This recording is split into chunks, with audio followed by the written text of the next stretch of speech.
today's demonstration are Lieutenant Colonel Dan Nichols, call sign Penny. Lieutenant Colonel Keith Giat, call sign Headless. Lieutenant Colonel Bill Edelman, call sign Slash. And Captain Chuck Condor, call sign Birdman.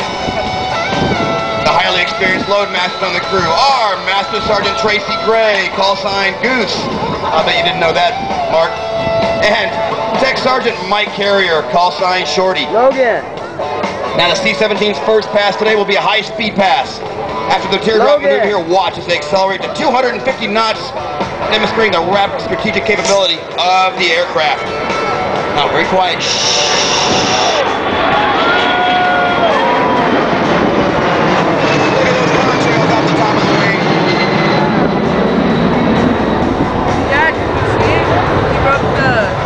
The design includes a modern computerized glass cockpit, heads-up display, pilot station, and advanced cargo handling system. How do you know? The C-17 provides a direct delivery capability that combines the intercontinental cargo carrying capabilities I saw white the C-5 Galaxy with the short runway capability of the much smaller C-130 Hercules. It can routinely land on runways only 3,000 feet long and only 90 feet wide. Now those engines we talked about are the same engines used on the Boeing 757. Now each engine delivers over 40 pounds of thrust, and this allows the Globemaster C-17 to carry over 170,000 pounds of cargo on a 3,200 mile nautical range, which with air refueling capability can make them go worldwide non-stop. Now ladies and gentlemen, you've seen that seeing is believing. Please check to see if you are still breathing. Hold on tight, because the show's not over. If you're pleased with our performance, then move in closer. As the aircraft passes, notice the leading edge slats and large, powerful powered lift flaps. These devices literally change the shape of the wing, so Colonel Giat can fly this aircraft as slow as possible. Now with the headwinds, folks, today he's going to have it down to 80 miles an hour. 1/3 of a million pounds of aircraft at 80 miles an hour. Check it.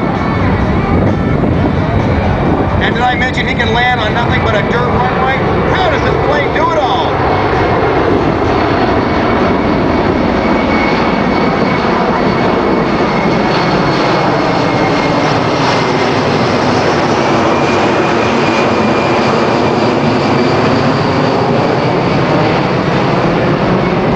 I think it's safe to say that the slower that Lieutenant Colonel Nichols can fly the jet, the quicker he can stop it.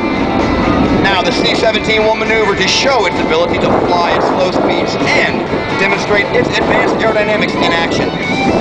The aircraft is performing a series of steep bank turns to maneuver for a low speed pass and then circle over the infield at ground center, show center.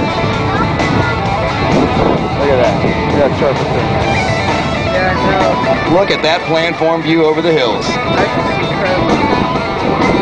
In case you're wondering how big this beast is, the wingspan is over half the length of a football field, the tail is 5 stories tall, and it weighs over 280,000 pounds empty.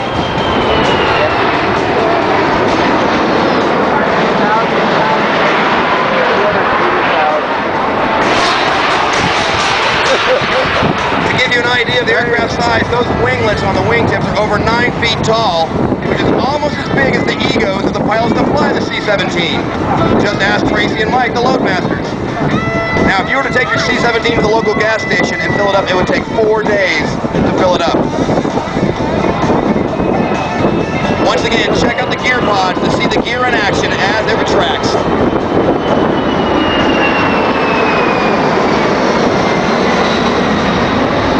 As you have seen, the aircraft is extremely agile at both high and low speeds due to the quadruple redundant fly-by-wire flight controls. The cockpit is similar to that of a modern fighter jet, I'm told by the C-17 guys. But they say that they are much better looking than your top-of-the-line fighter pilot. Is that right, Booster? Now watch as they set the aircraft up with the beautiful loop-to-barrel roll combination. Wait, sorry, I grabbed the Patriot script by accident. Let's see here. Oh yeah, C-17. The aircraft is maneuvering to demonstrate a full flap approach to a short field runway. This short field capability allows the C-17 to land at over 6,000 more airfields worldwide than currently available to the C-5 Galaxy and commercial wide-body aircraft. The C-17 has been used in a number of military operations. air crews stationed at March were some of the first to land in Haiti to support the ongoing relief efforts. Additionally, our air crew are constantly flying in support of operations in Iraq and Afghanistan to airlift our wounded soldiers right off the front lines directly to hospitals in Germany. These flights substantially improve the morale of our soldiers in quick need of medical attention. Now, as the aircraft comes into land today, it weighs almost 400,000 pounds with a final approach speed of about 85 miles an hour. The C-17's inaugural flight was September of '91, and it set over 20 world records since then, including payload to altitude and time to climb. And Mars began receiving their first C-17s in August of 2005. Now watch as they hammer the aircraft onto the ground, and watch the short distance they can stop it in.